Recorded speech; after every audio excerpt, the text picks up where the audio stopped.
baik di Zoom maupun di Clubhouse.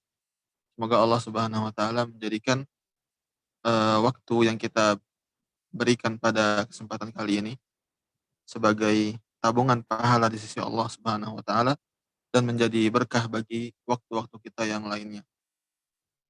Eee, Teman-teman semua, pada pertemuan-pertemuan yang lalu, kita sudah membahas beberapa muqaddimah yang dibawakan oleh Syekhul Islam Muhammad bin Abdul Wahhab rahimahullahu taala tentang kitab beliau ini.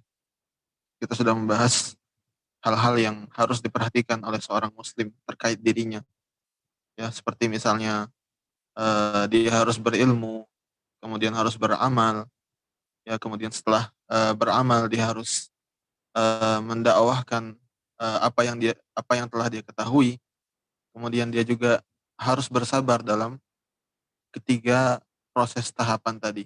Ketika dia menuntut ilmu, ketika dia beramal, dan ketika dia mendakwahkan, dia harus menghiasi dirinya atau membentengi dirinya dengan kesabaran. Kemudian kita juga sudah bahas bahwasanya Allah Subhanahu wa taala menciptakan kita tidak sia-sia. Afwan Pak Rama, ini kayaknya mic-nya bisa di-mute dulu. Ya. Baik. Ya, kita sudah bahas juga bagaimana Allah Subhanahu wa taala telah menciptakan kita dengan tujuan tertentu. Ya, bukan karena sekedar bermain-main saja atau sekedar iseng saja. Tetapi Allah Subhanahu wa taala menciptakan kita karena sebuah tujuan yang agung, yaitu agar kita beribadah hanya kepadanya. Ya, kita sudah terangkan juga bahwasanya dalam proses ini, dalam proses menjalankan tujuan hidup kita, ya kita perlu mengadakan yang namanya al-wala wal bara, ya, mengetahui siapa yang seharusnya kita loyal kepadanya dan siapa yang seharusnya kita berlepas diri darinya. Ya, karena dalam beragama tidak bisa sembarangan, ya, tidak bisa meletakkan atau memberikan loyalitas kita kepada siapapun. Karenanya agama sudah mengajarkan kepada kita pihak-pihak mana saja yang bisa kita berikan loyalitas kita kepada mereka dalam rangka menjaga kualitas agama kita sendiri. Ya, dalam rangka memaksimalkan usaha kita untuk menunaikan atau melaksanakan tujuan dari penciptaan kita.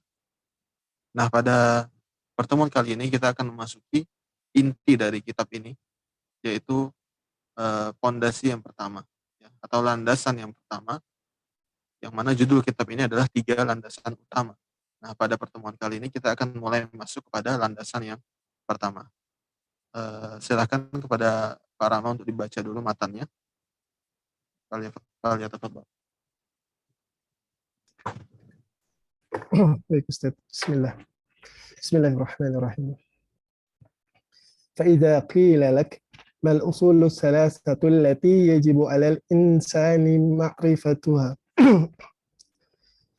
فقل معرفة العبد ربه ودينه ونبيه محمد صلى الله عليه وسلم. الأصل الأول فإذا قيل لك من ربك فقل ربي الله الذي رباني وربى جميع العالمين بنعمه وهو معبودي ليس لي معبود سواه. والدليل قوله تعالى أعوذ بالله من الشيطان الرجيم الحمد لله رب العالمين وكل ما سوى الله عالم وأنا واحد من ذلك العالم.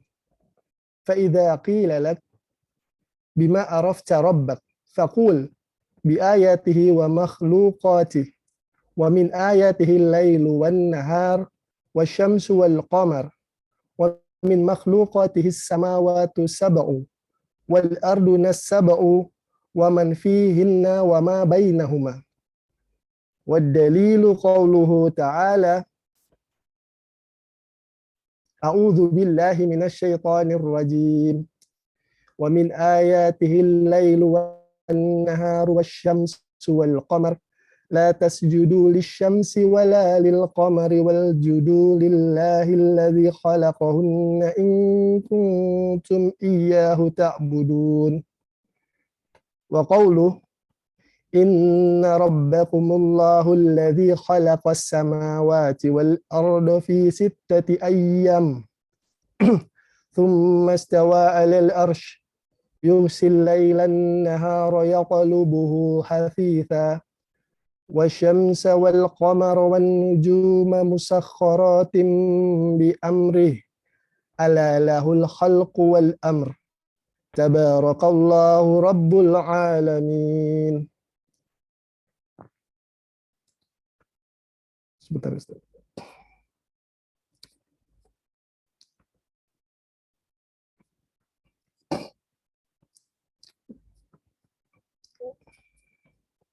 Baik. Kemudian apabila Anda ditanya apakah 3 landasan utama yang wajib diketahui oleh manusia, maka hendaklah Anda menjawab, yaitu mengenal Tuhan Allah Azza wa Jal, mengenal agama Islam, dan mengenal Nabi Muhammad Sallallahu Alaihi Wasallam. Mengenal Allah Azza wa Jal. Apabila Anda ditanya siapakah Tuhanmu, maka katakanlah, Tuhanku adalah Allah yang telah memelihara diriku dan memelihara semesta alam ini dengan segala nikmat yang dikaruniakannya. Dan dialah sembahanku. Tiada bagiku sesembahan yang hak selain dia. Allah Ta'ala berfirman di dalam surat Al-Fatihah ayat kedua, yang artinya, segala puji bagi Allah, Tuhan semesta alam. Semua yang ada selain Allah disebut alam, dan saya adalah bagian dari semesta alam ini. Selanjutnya jika Anda ditanya, dengan perantaraan apakah Anda mengenal Tuhan, maka hendaklah Anda menjawab, melalui tanda-tanda kekuasaannya dan melalui ciptaannya. Di antara tanda-tanda kekuasaannya ialah malam, siang, matahari, dan bulan. Sedangkan di antara ciptaannya ialah 7 langit dan 7 bumi, beserta segala makhluk yang ada di langit dan di bumi, serta yang ada di antara keduanya.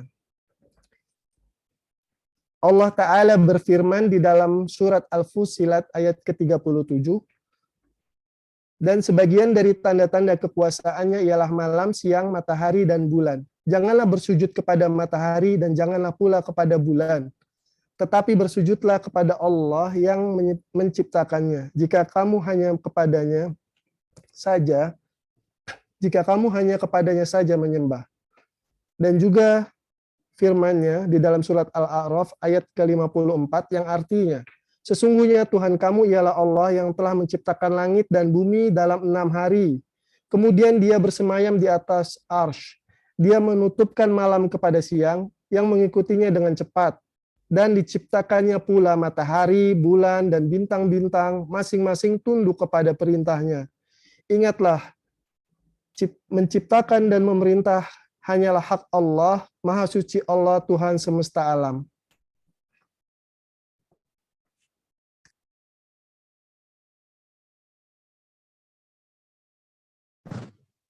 Baik, jazakallah khair, ana ucapkan kepada Pak Rama atas bacaan matannya. Jadi teman-teman sekalian, seperti yang sudah kita dengarkan bersama, bahwasanya di sini Syekh Muhammad bin Abdul Wahhab rahimahullah taala mulai menjelaskan apa sih sebenarnya 3 landasan utama yang kita semua dituntut untuk mengetahuinya. Ya, bukan hanya bagi seorang muslim, tetapi bagi seorang manusia. Ya, makanya Syekh mengatakan yajibu 'alal insan, ya, wajib bagi setiap manusia. Ya, tak peduli dia muslim ataupun kafir, setiap manusia dituntut untuk mengetahui 3 hal ini, yang mana pengetahuannya akan 3 hal inilah yang menentukan keselamatannya, ya, baik di dunia maupun di akhirat. Nah, perhatikan di sini Syekh mengatakan harus diketahui, ya. Kata mengetahui atau diketahui atau dalam bahasa Arabnya arafa ya'rifu, ya, ma'rifah. Ya, ma'rifah yang disebut dengan ma'rifah atau pengetahuan adalah sesuatu yang benar-benar kita ketahui secara pasti berdasarkan dalil-dalilnya.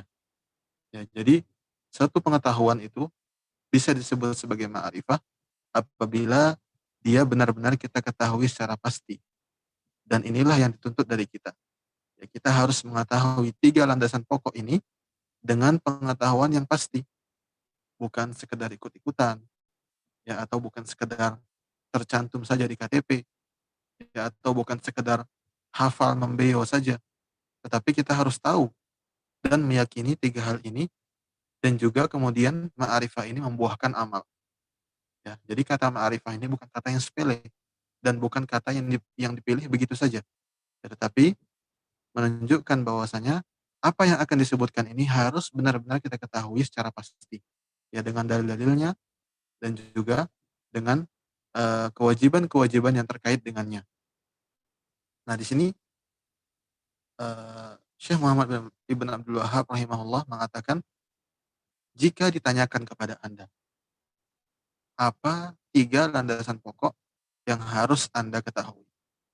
Nah, di sini mengapa Syekh menggunakan kalimat pasif, ya, ditanyakan, ya, bukan jika saya menanyakan atau jika si fulan menanyakan kepada Anda, tapi beliau menggunakan kalimat pasif, mengatakan jika ditanyakan kepada Anda. Ya, karena yang bertanya ini bisa siapa saja, ya, bisa jadi teman kita, atau bisa jadi guru kita, atau bisa jadi malaikat nanti di alam kubur, ya, bahkan Allah Subhanahu wa taala nanti yang menanyakan kepada kita langsung di hari kiamat. Nah, dalam sebuah hadis, ya, yang disebutkan oleh Al-Imam Abu Dawud rahimahullah dalam sunannya, dari sahabat Anas bin Malik radhiyallahu anhu, ya, dikisahkan bahwa suatu ketika Rasulullah Shallallahu alaihi wasallam bersama para sahabatnya melewati sebuah kebun, ya, milik suku Najjar, ya, sebuah kebun kurma yang dimiliki oleh suku An-Najjar.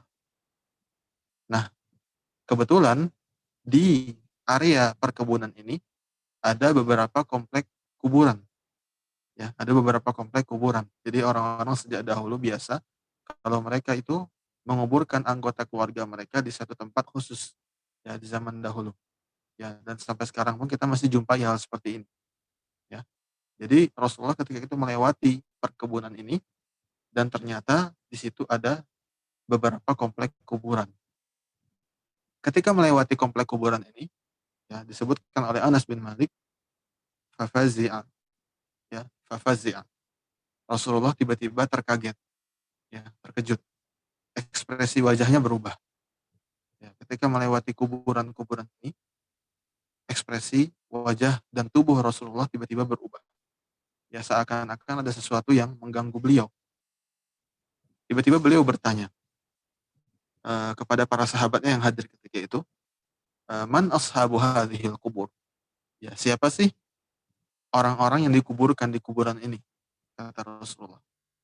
Ya, maka para sahabat menjawab, wahai Rasulullah, ya, mereka ini adalah orang-orang yang sudah meninggal di masa jahiliyah, ya, sudah meninggal di Madinah, ya. Jadi suku Najjar ini salah satu suku di Madinah, dan perkebunan perkebunan kurmanya juga ada di Madinah. Jadi kata mereka, wahai Rasulullah, ini mereka adalah penduduk-penduduk Madinah yang sudah sejak dulu meninggal, ya, sejak zaman jahiliyah. Baru mendengar itu Rasulullah Shallallahu alaihi wasallam mengatakan, ta'awwadzu billahi min adzabin nari wa min fitnatid dajjal. Ya, berlindunglah kalian atau mintalah perlindungan kepada Allah dari siksa neraka dan dari fitnah dajjal. Ya. Kemudian Rasulullah Shallallahu alaihi wasallam melanjutkan, ya, itu jadi perintah untuk meminta perlindungan kepada Allah itu merupakan mukaddimah dari apa yang akan beliau sampaikan. Jadi beliau ingin menyampaikan sesuatu, menjelaskan mengapa beliau terkaget ketika melewati kuburan tadi. Jadi beliau memulainya dengan nasihat terlebih dahulu. Ya, mintalah perlindungan kepada Allah dari siksa neraka dan dari fitnah dajjal. Kemudian beliau melanjutkan, innal mu'mina idza wudi'a fi qabrihi atahu malakun. Ya, ketahuilah bahwasanya seorang mukmin, ya, ketika dia sudah diletakkan di liang lahatnya, sudah dikuburkan, ya, maka malaikat akan datang menghampirinya. Seorang malaikat akan datang menghampirinya dan bertanya, ma kunta ta'bud. Ya, dalam riwayat lain disebutkan, man rabbuka. Ya, dulu kamu tuh beribadah kepada siapa sih selama di dunia?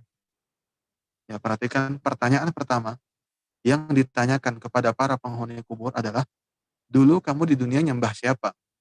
Ya, siapa yang kamu sembah di dunia? Ya, maka orang yang beriman akan menjawab, ya, eh, kuntu a'budullah. Ya, dahulu aku menyembah Allah. Ya, dalam sebuah riwayat Rasulullah mengatakan, fa innallaha hadah. Ya, jadi ketika malaikat bertanya, langsung Allah berikan petunjuk kepada si mukmin ini untuk menjawab. Ya, bayangkan. Jadi ini urusannya teman-teman bukan hafalan, tapi hidayah. Ya, bukan urusan apakah Anda sudah menghafal siapa Tuhan Anda, siapa Nabi Anda, tidak. Tapi apakah memang Anda mengaplikasikannya selama hidup di dunia? Apakah Anda meyakininya dengan sebenar-benarnya? Ya, karena jika tidak, maka percuma. Ya, karenanya di sini Rasulullah mengatakan, maka tiba-tiba Allah memberikan hidayah kepada orang ini untuk menjawab, dulu saya beribadah kepada Allah selama di dunia. Kemudian si malaikat ini melanjutkan, apa pendapatmu tentang orang ini? Ya, jadi dalam sebagian riwayat disebutkan bahwasanya Nabi akan ditampakkan di situ. Ya, tapi riwayat ini lemah. Intinya malaikat ini bertanya kepada si mayat ini, apa pendapat kamu tentang Muhammad? Ya, apa keyakinan kamu? Apa pendapat kamu tentang Nabi Muhammad? Ya, maka orang yang beriman akan diberi hidayah oleh Allah untuk menjawab, huwa abdullahi wa rasuluh. Muhammad adalah hamba Allah dan Rasulnya. Hamba Allah dan Rasulnya. Perhatikan, hamba Allah dan Rasulnya. Hamba Allah berarti Nabi Muhammad bukan Tuhan. Ya. Setinggi-tingginya derajat Nabi Muhammad, beliau juga merupakan hamba Allah Subhanahu wa taala. Dan yang kedua, beliau juga merupakan rasulnya. Ya, mengucapkan bahwasanya Rasulullah merupakan rasul dari Allah, ya berkonsekuensi bagi kita untuk melaksanakan segala yang beliau ajarkan. Percuma kalau saat ini kita meyakini Nabi Muhammad sebagai rasul, tapi kenyataannya kita sulit untuk menjalankan apa yang beliau ajarkan. Ya, jadi kontradiksi-kontradiksi seperti ini tidak akan bermanfaat nanti di alam kubur. Ya. Kemudian dalam riwayat lain disebutkan dia juga akan tanya tentang agamanya. Apa agama kamu? Ya, maka dia akan menjawab Islam. Ya, adapun orang munafik kata Rasulullah SAW, ya, maka ketika dia baru masuk kuburan, datang malaikat menanyakan siapa yang dulu kamu sembah? Ya, orang munafik dan orang kafir. Ya, jadi yang tidak bisa menjawab bukan hanya orang kafir, tetapi juga orang-orang yang beriman atau orang-orang yang mengaku Islam di dunia, tapi kenyataannya dalam kehidupannya sehari-hari dia tidak menampakkan bahwasanya dia merupakan seorang seorang muslim. Ya, tidak mengetahui siapa Tuhannya dengan baik, tidak mengetahui siapa nabinya dengan benar, ya, tidak mengetahui apa agamanya dengan baik. Ya, ini semua orang-orang yang seperti ini akan gagal menjawab nanti di kuburan. Ya, oleh karena ketika ditanya kepada orang munafik dan orang kafir, siapa Tuhanmu? Siapa yang dulu kamu sembah? Maka dia mengatakan, la adri. Ya, la adri. Saya tidak tahu. Ya, padahal di dunia mereka tahu kalau Tuhan mereka adalah Allah. Tapi karena keyakinan dan pengetahuan tersebut tidak benar-benar terpatri dalam hati mereka, maka ketika ditanya di alam kubur mereka tidak bisa menjawab, tidak bisa menjawab. Mereka mengatakan, saya tidak tahu ya Allah, atau saya tidak tahu wahai wahai malaikat. Baru kata para malaikat apa? Nah, ini penting ya. Bagaimana malaikat kemudian menghardik orang ini dengan mengatakan, la daraita wa la talaita. Ya, kamu ini sudahlah nggak tahu, nggak juga mau belajar. Ya, malaikat mengatakan, la daraita, kamu ini udah nggak tahu, wala talaita, tapi kamu tetap nggak mau belajar. Nah, kebanyakan orang sekarang sangat disayangkan, ya mereka tahu bahwasanya pengetahuan agama mereka sangat minim, tapi tidak ada sedikit pun keinginan yang timbul di hati mereka untuk belajar. Dan ini akan dicela oleh malaikat nanti di alam kubur. Intinya teman-teman, Syekh di sini menyimpulkan 3 landasan pokok ini bukan dari otak beliau sendiri, ya bukan karangan beliau sendiri, tapi berdasarkan ayat-ayat dan hadis-hadis yang menunjukkan bahwasanya memang kita nanti akan ditanya tentang 3 hal ini, ya, tentang Tuhan kita siapa, nabi kita siapa, dan agama kita apa. Ya, dan seperti yang saya katakan tadi, ya, pertanyaan ini bukan pertanyaan yang bisa dihafal sejak sekarang jawabannya. Ya, seperti orang mau masuk ujian. Tidak. Ya, ini masalah keyakinan hati, masalah pengamalan dari anggota badan.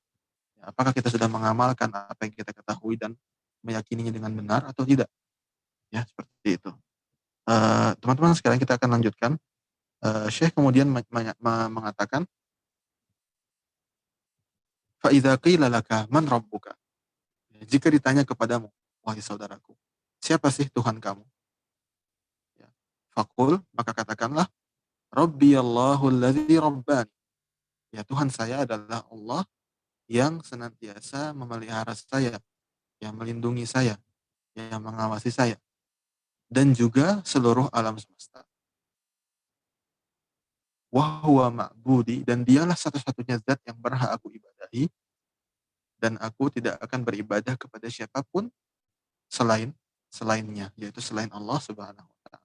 Ya, perhatikan di sini bagaimana jawaban seorang mukmin ini mengandung 3 jenis tauhid. Ya.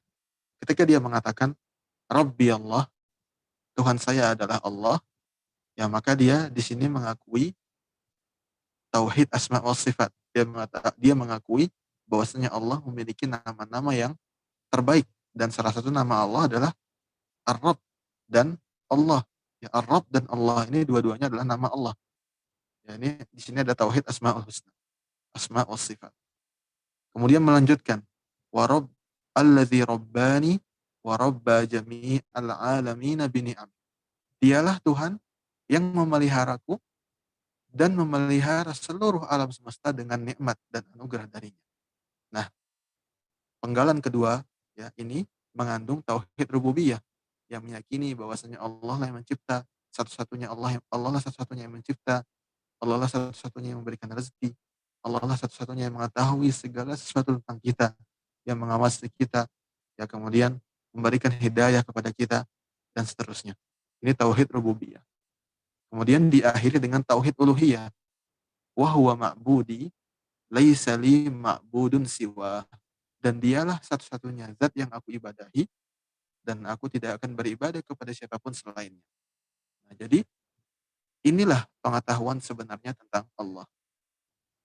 Kita mengetahui dan meyakini serta mengamalkan tauhid uluhiyah, tauhid rububiyah, dan tauhid asma wa sifat. Kita yakini bahwasanya Allah satu-satunya yang berhak atas uluhiyah, yaitu yang berhak untuk disembah. Kemudian juga kita yakini bahwasanya rububiyah hanya ada pada tangan Allah, yakni Allah yang satu-satunya yang mampu mencipta, yang mampu memberikan rezeki, ya, yang memelihara alam semesta ini, mengatur alam semesta ini. Kemudian juga kita yakini bahwasanya Allah memiliki nama-nama dan sifat-sifat yang maha sempurna. Ya, ini adalah pengetahuan tentang Allah. Ya, pengetahuan tentang Allah. Kemudian Syekh melanjutkan, wa kullu ma siwallahi alam wa ana wahidun min dzalikal alam. Ya, tadi Syekh mengatakan bahwasanya Allah lah satu-satunya yang memelihara seluruh alam semesta. Nah, kemudian beliau menjelaskan alam semestanya dimaksud apa sih? Ya, beliau mengatakan segala sesuatu selain Allah itulah alam semesta. Jadi definisi alam semesta dalam syariat ini adalah segala sesuatu selain Allah. Segala sesuatu selain Allah yaitu termasuk kategori alam semesta.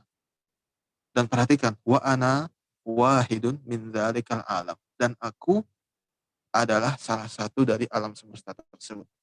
Ya, perhatikan bagaimana Syekh di sini berbangga ya sebagai bagian dari alam semesta, bagian dari hamba yang beribadah kepada Allah Subhanahu wa taala.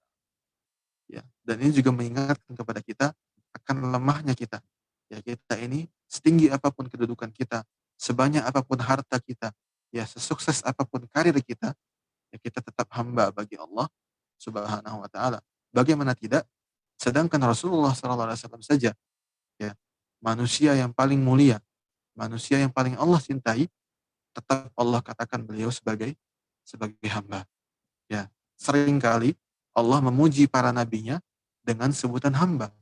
Ya, karena status kita sebagai hamba Allah adalah sebuah kemuliaan. bagi kita. Ya, jika kita berhasil merealisasikan penghambaan diri kepada Allah dengan sebenar-benarnya, maka itu artinya kita sudah mencapai derajat tertinggi yang bisa kita capai sebagai seorang manusia. Ya, jadi derajat tertinggi yang bisa dicapai oleh seorang manusia, ya, sebagai seorang manusia adalah mencapai peribadatan, penghambaan diri yang sempurna kepada Allah Subhanahu wa taala. Oleh karenanya Allah Subhanahu wa taala memuji para nabinya, ya, yang merupakan manusia-manusia terbaik dengan sebutan hambanya, hamba Allah Subhanahu wa taala. Kemudian Syekh melanjutkan, ya, jika dikatakan kepada kamu, ya, fa idza qila laka bima arafta rabbak, ya, bagaimana kamu bisa mengetahui Tuhanmu? Ya, bagaimana caranya kamu mengetahui Tuhan kamu itu siapa? Ya, maka jawabannya adalah bi ayatihi wa makhluqatihi. Ya, dengan ayat-ayat Allah dan makhluk-makhluk Allah. Nah, teman-teman sekalian perlu diketahui bahwasanya ayat-ayat Allah ini dibagi oleh para ulama menjadi dua. Ya, kalau ditanya, apa sih yang dimaksud dengan ayatullah? Ayat-ayat Allah itu maksudnya apa? Ya, para ulama membagi ayat-ayat Allah menjadi dua. Ya, yang pertama ayat syar'iyah dan yang kedua ayat kauniyah. Ya, ayat syar'iyah dan ayat kauniyah. Kalau ayat syar'iyah, ya, maksudnya adalah ayat-ayat yang Allah firmankan dalam Al-Quran. Ya, jadi kalau kita baca Al-Quran ayat demi ayatnya, lembar demi lembarnya, ya, kita akan semakin mengenal Tuhan kita.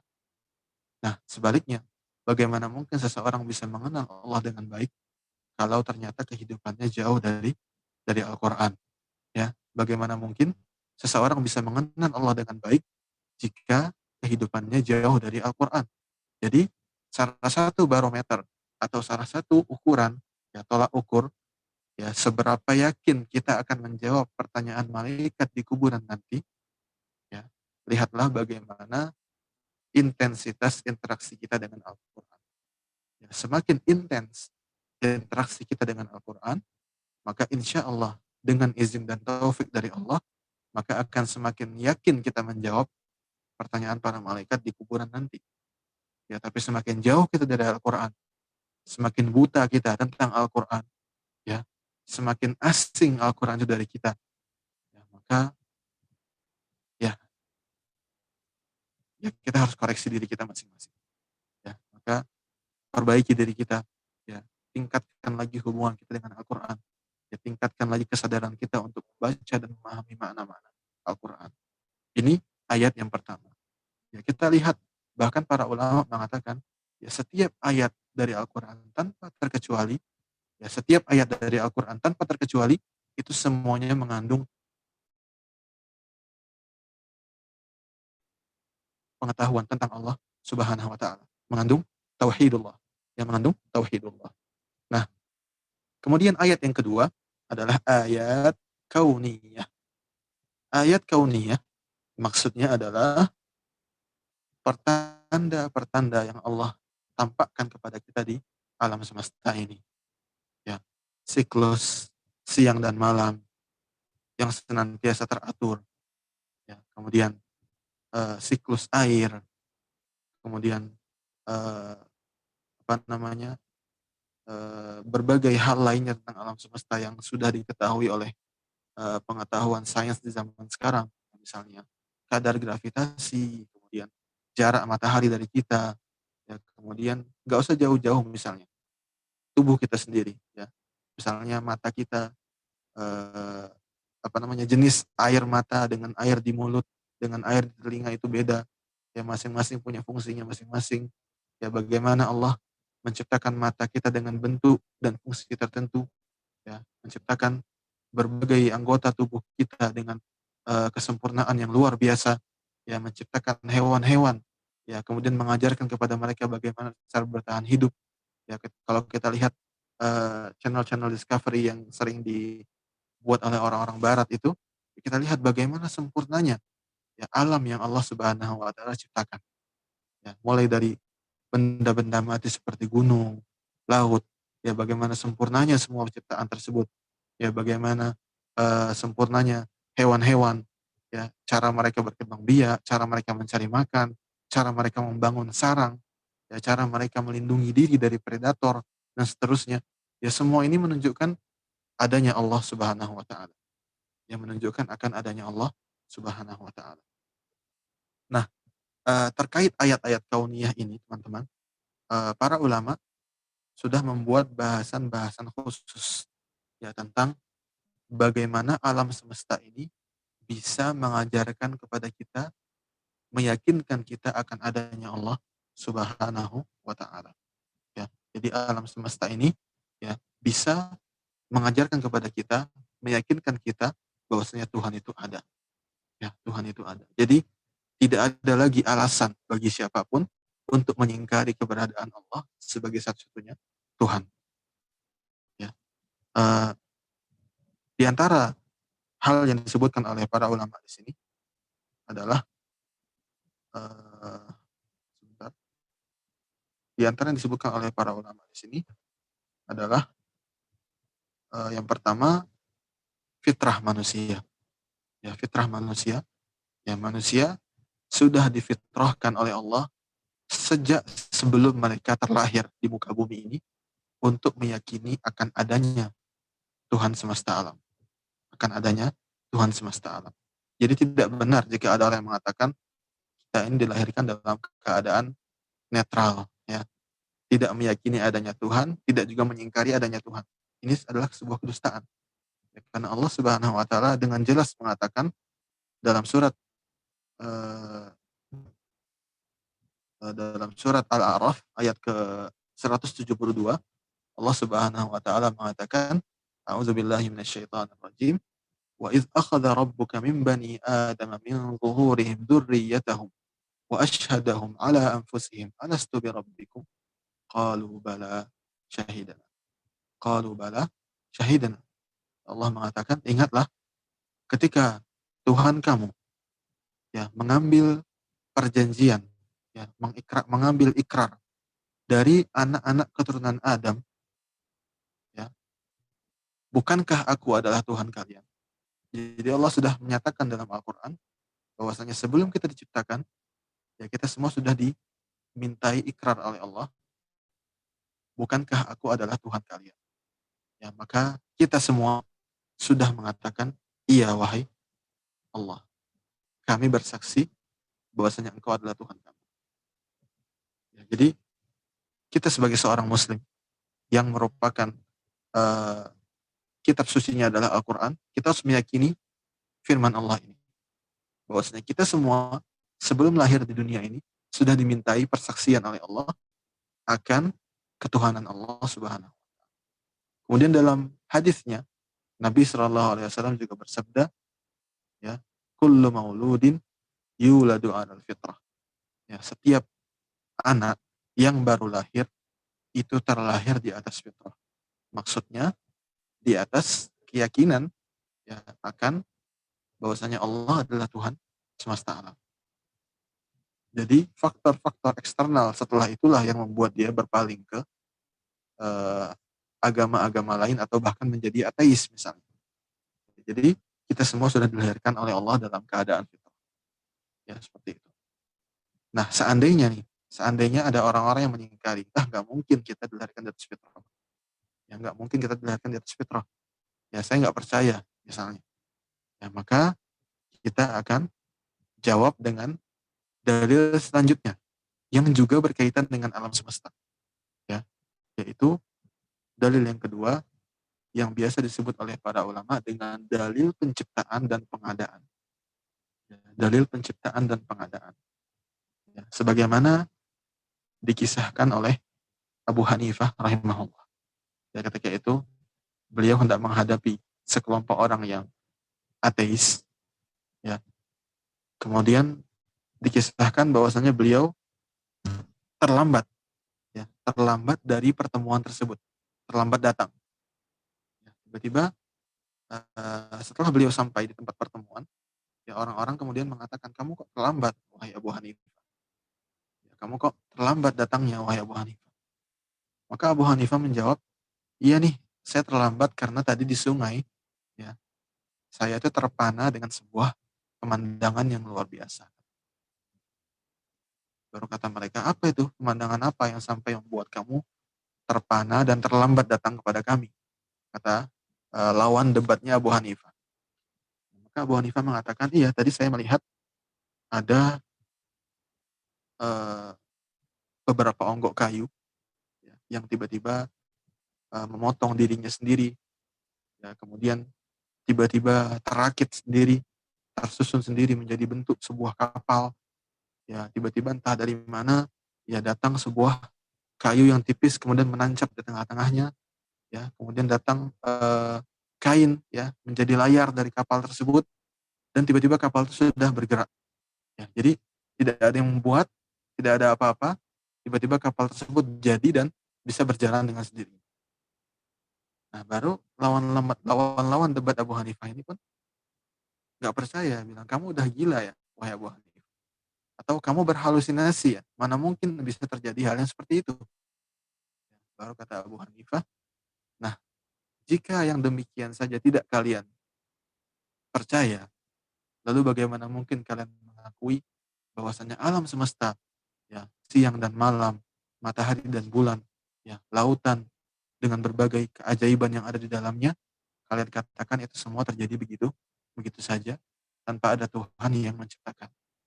Nah, jadi dari sini kita ketahui bahwasanya akal kita, ya, logika dan fitrah kita mengharuskan adanya sebuah atau adanya suatu pencipta.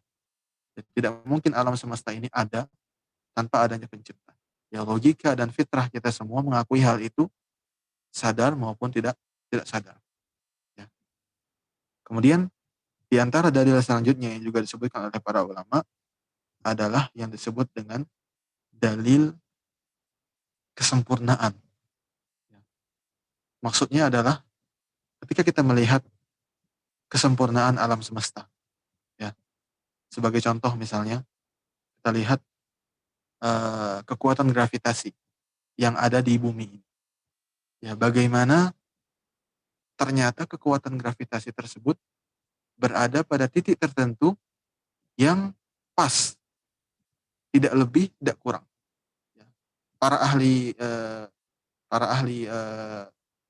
tentang hal ini mengatakan kalau daya gravitasi lebih sedikit saja kita akan hancur, dan jika kurang sedikit saja kita akan melayang-melayang seperti di luar angkasa. Atau misalnya jarak antara matahari dengan bumi. Ya, bagaimana jarak antara matahari dengan bumi bisa pas sehingga bumi tidak terbakar dan juga bumi tidak membeku karena kedinginan, ya, karena rendahnya suhu. Ya, kemudian banyak hal-hal lainnya yang menunjukkan hal ini. Bagaimana alam ini tertata, tersusun dengan sempurna, ya, yang menunjukkan akan adanya Tuhan yang mengatur semua itu. Ya, tidak mungkin sebuah kebetulan yang menyebabkan semua ini. Tidak mungkin. Ya. Kemudian eh, di antara hal lainnya juga adalah yang tadi sudah disinggung, ya, tentang eh, anggota-anggota badan yang ada pada kita, ya, seperti jantung, kemudian mata kita, kemudian lambung kita, ya, usus dan seterusnya. Bagaimana semua itu disusun sedemikian rupa, diciptakan sedemikian rupa oleh Allah Subhanahu wa taala, ya, yang sampai saat ini pun manusia jika diperintahkan untuk membuat replikanya, ya, belum bisa, ya, belum mampu. Ya, lantas bagaimana kita katakan semua ini terjadi dengan kebetulan? Ya, terjadi hanya sekedar kebetulan saja. Ya, tidak mungkin, ini tidak masuk akal. Ya, tidak masuk akal. Ya, kemudian dalil selanjutnya juga yang disebutkan oleh para ulama adalah dalil yang disebut dengan dalil kekhususan. Ya, jadi kita perhatikan bahwasanya ada binatang yang Allah takdirkan dia berjalan dengan 4 kaki. Ada binatang yang Allah takdirkan dia berjalan dengan 2 kaki. Ya, manusia sendiri, ya, diciptakan oleh Allah dengan berjalan di atas 2 kaki. Ya, kemudian ada binatang yang hidupnya di tempat yang sangat dingin. Ya, ada binatang yang tidak mampu hidup di tempat yang sangat dingin. Ya, ada binatang yang hidup di misalnya di lautan yang sangat-sangat dalam, yang manusia tidak bisa hidup di situ. Ya ini semua adalah kekhususan, ya keistimewaan yang tidak mungkin ada kecuali ada yang mengkhususkannya, ada yang mengistimewakannya, yaitu Allah Subhanahu wa taala. Ya Allah mengistimewakan hewan ini ya bisa hidup di habitat tertentu. Ya Allah mengkhususkan hewan ini hanya bisa makan makanan tertentu. Ya Allah mengkhususkan eh, apa namanya? Manusia ya hanya bisa hidup pada suhu sekian sampai sekian. Ya, siapa yang menentukan semua itu jika bukan Allah Subhanahu wa taala.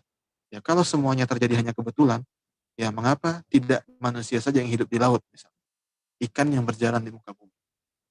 Ya, dan sebaliknya. Ya, dan seterusnya. Ya, jadi semua ini menunjukkan akan adanya Allah Subhanahu wa taala. Ini sebenarnya pembahasannya sangat panjang. Ya, tapi kita hanya sebutkan ru'us aklamnya saja, hanya sebutkan bagian-bagian yang pembukaannya saja, mukaddimahnya saja. Ya. Intinya teman-teman sekalian, dalil yang menunjukkan akan adanya Allah di alam semesta ini sangat banyak. Ya, bagi mereka yang mau mempelajari dan bagi mereka yang diberikan hidayah oleh Allah Subhanahu wa taala. Ya. Teman-teman sekalian, kemudian kita akan lanjutkan. Di sini setelah menyebutkan dengan apa kita bisa mengenal Allah, ya, Syekh melanjutkan dengan menyebutkan di antara ayat-ayatnya. Wa min ayatihi. Di antara ayat-ayat Allah, di antara pertanda-pertanda dari Allah adalah al-lailu wan naharu wasyamsu wal qamar. Ya. Malam, siang, matahari dan bulan. Ya, di antara ayat-ayat Allah Subhanahu wa taala yang menunjukkan keberadaan Allah ya sebagai satu-satunya Tuhan adalah adalah malam, siang, matahari dan bulan.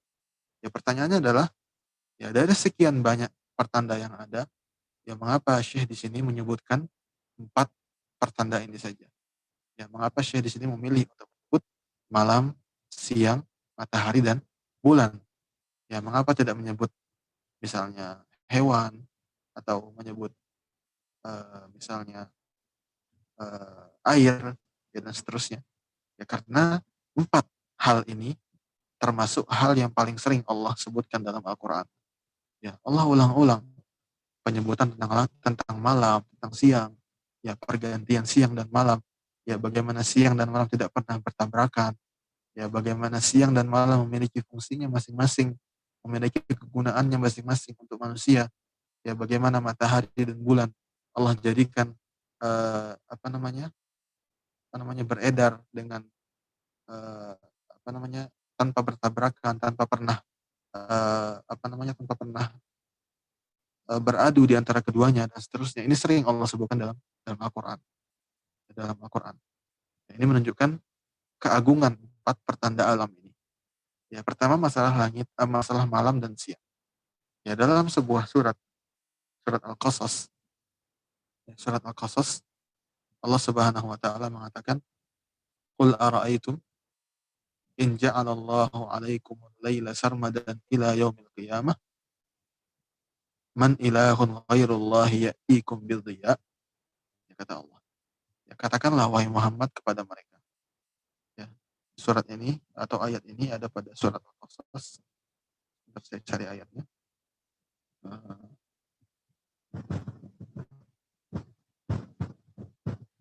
Ya, surat Al-Qasas ayat 71 sampai 72. Ya, teman-teman bisa buka semuanya. Ya, ayat 71 sampai 72. Surat Al-Qasas. Ya, surat Al-Qasas ini surat ke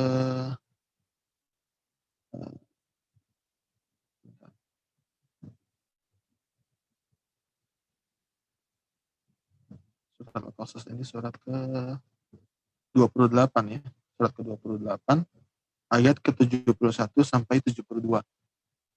Dalam ayat 71 Allah menyinggung tentang nikmat malam. Allah mengatakan, "Qul ara'aitum." Katakanlah wahai Muhammad, bagaimana pendapat kalian in ja'alallahu 'alaikumul laila sarmadan ila yaumil qiyamah. Jika Allah menjadikan malam itu ada terus-menerus sampai hari kiamat. Yang maksudnya tidak ada pergantian dengan siang, malam, seterusnya. Allah mengatakan, man ilahun ghairullahi ya'tikum bidhiya. Ya, siapakah Tuhan selain Allah yang mampu mendatangkan cahaya kepada kalian? Seandainya Allah nih berkehendak untuk menjadikan dunia kita ini hanya malam saja sepanjang sepanjang umur kita. Siapa Tuhan selain Allah yang mampu mendatangkan cahaya? Ya, kalau kalian benar-benar meyakini ada Tuhan selain Allah. Siapa Tuhan selain Allah yang mampu mendatangkan cahaya untuk kalian? Afala tasma'un? Tidakkah kalian mendengar peringatan Allah ini? Kemudian dalam ayat selanjutnya Allah menyinggung tentang nikmat siang. Allah mengatakan, bagaimana pendapat kalian jika seandainya Allah menjadikan siang itu abadi sampai hari kiamat?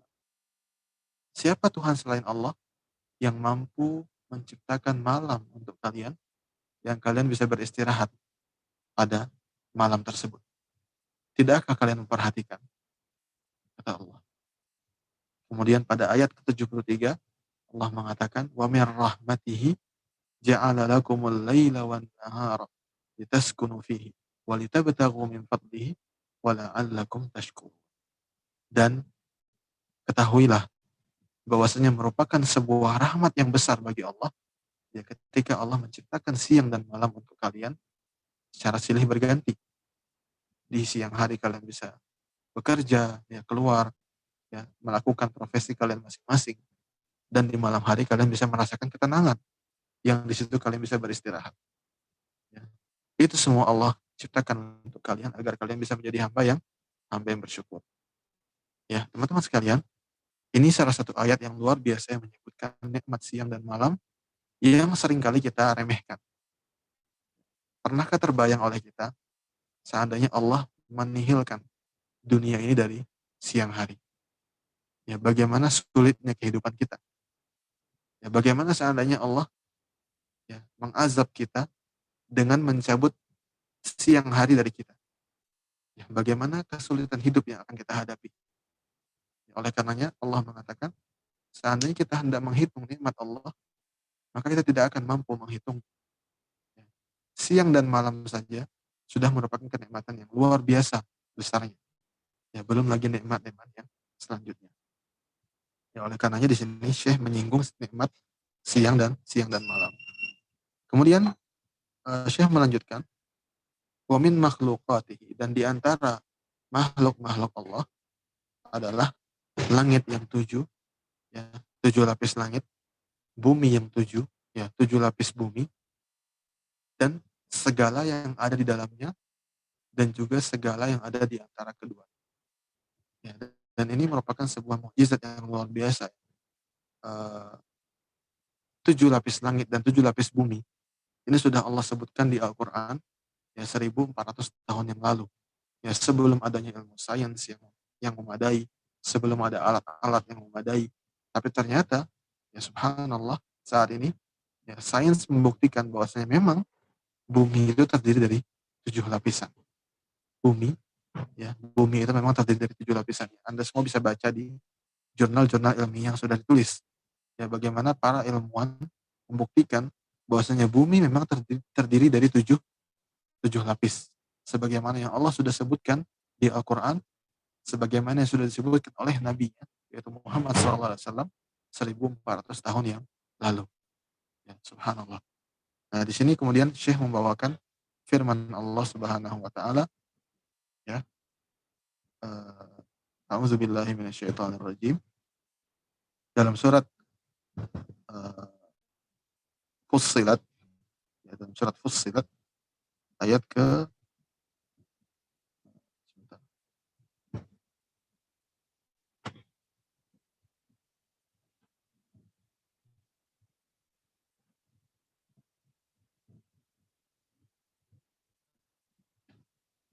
dalam surat Fussilat ayat ke dalam surat Fussilat ayat ke-37, ya. Surat Fussilat ayat ke-37, Allah Subhanahu wa taala berfirman, "Wa min ayatihi al-lailu wan-naharu wasyamsu wal qamar." Perhatikan bagaimana Allah Subhanahu wa taala menyebutkan bagaimana Allah Subhanahu wa taala menyebutkan dengan urutan yang sama, ya, dengan urutan yang sama seperti yang disebutkan oleh Syekh di sini. Eh, Barusan Anda dapat pesan dari Pak Rama kalau sebentar lagi sudah masuk waktu maghrib ya di Indonesia. Jadi mungkin kita cukupkan sampai di sini dulu. Insya Allah kelanjutannya kita akan lanjutkan di pertemuan selanjutnya. Dan insya Allah pada pertemuan-pertemuan selanjutnya, ya semoga waktu zuhur di Madinah juga semakin maju. Ya, kita akan bisa mulai lebih awal lagi insya Allah. Mungkin jam 4.20 atau jam 4.30 ya, insya Allah.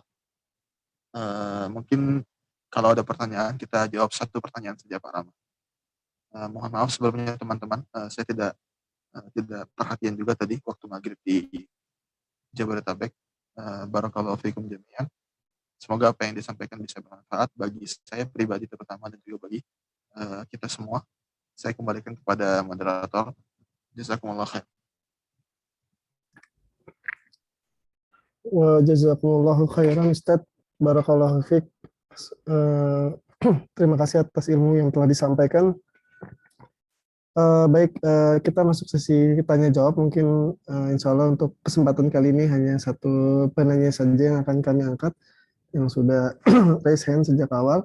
Silakan jangan lupa memberikan salam, juga mendoakan kepada Ustadz dan juga pengarang buku.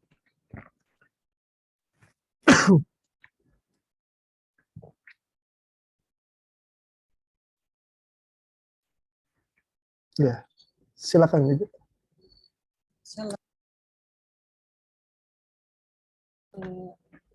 Mudah-mudahan saya doakan untuk kepada kita semua di sini. Allahumma inna nas'aluka salamatan fid din wa afiatan fil jasadi wa ziyadatan fil ilmi wa barakatan fil rizqi wa tawbatan qabla al-maut wa rahmatan inda maut wa maghfiratan ba'da al-maut. Allahumma inna nas'aluka al-iman wa kita minna wa afa dari sabab. Rabbana atina fid dunya hasanatan wa qina adzaban nar innaka antal Rabbana atina fid dunya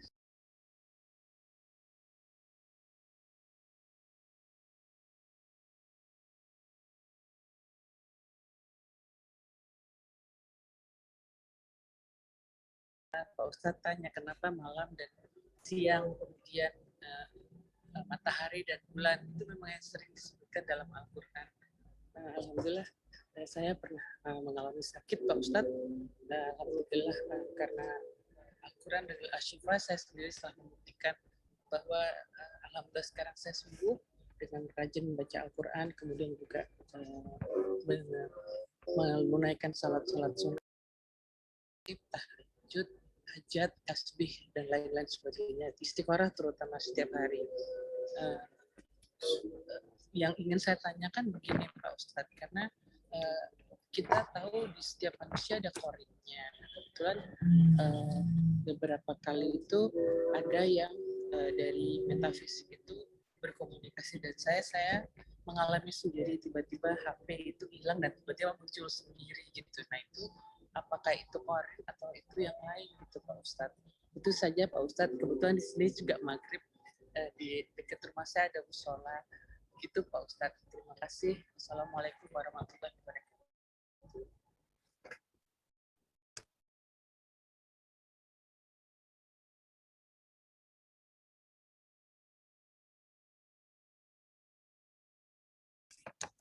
Afan Ustadz sepertinya masih di mute ya?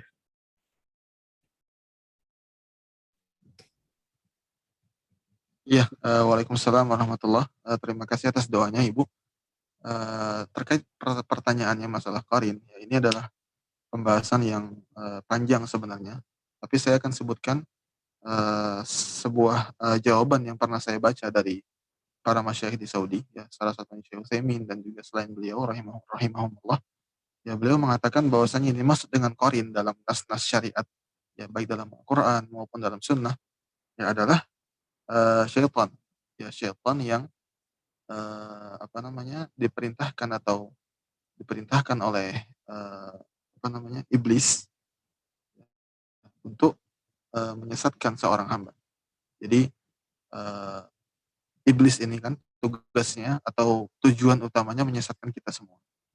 Nah, mereka ini mengutus untuk setiap manusia itu seorang syaitan khusus, ya, untuk benar-benar memastikan kesesatan seorang hamba ini. Oleh karenanya dalam sebuah ayat Allah mengatakan asyaitanu ya'idukumul faqra wa ya'murukum bil fahsya. Ya, syaitan itu menjanjikan atau mengiming-imingi atau mengancam-ngancam kalian, menakut-nakuti kalian dengan kefakiran, ya, serta memerintahkan kalian untuk berbuat perbuatan-perbuatan yang keji. Ya, jadi pengertian qarin yang diinginkan dalam syariat adalah ini, yaitu syaitan yang tugasnya adalah menyesatkan seorang hamba.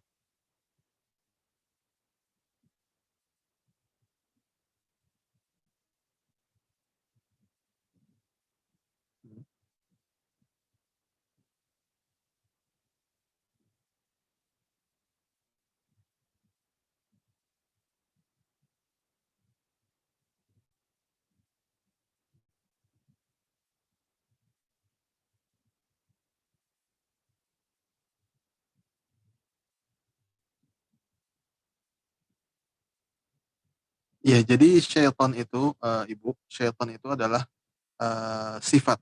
Ya. Syaitan itu sifat, bukan makhluk. Jadi syaitan itu bisa berasal dari manusia, bisa berasal dari jin. Nah, qarin ini adalah syaitan dari kalangan jin yang bertugas menyesatkan seorang hamba.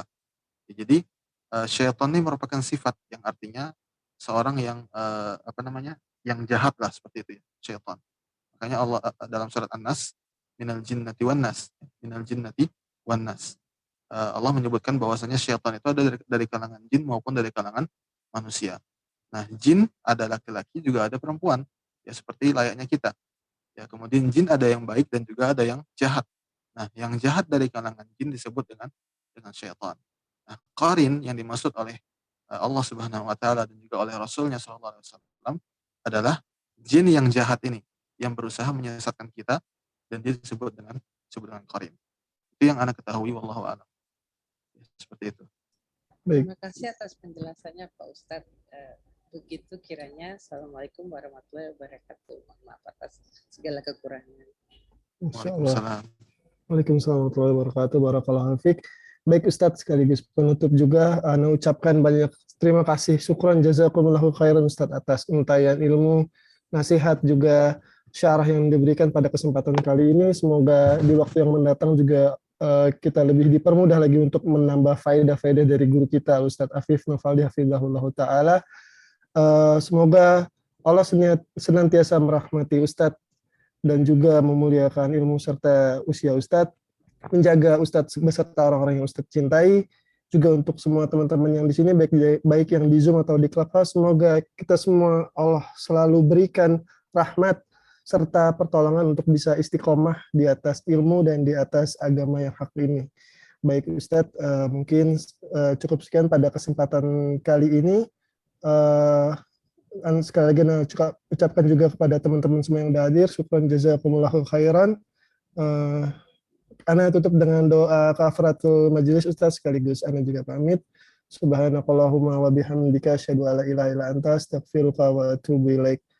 Terima kasih ya Ustaz ya, afwan atas keterbatasan waktu, mungkin nanti Ana coba aturkan untuk lebih baik lagi ke depannya, atau kita akan adakan sesi khusus untuk tanya jawab di satu sesi insya Allah.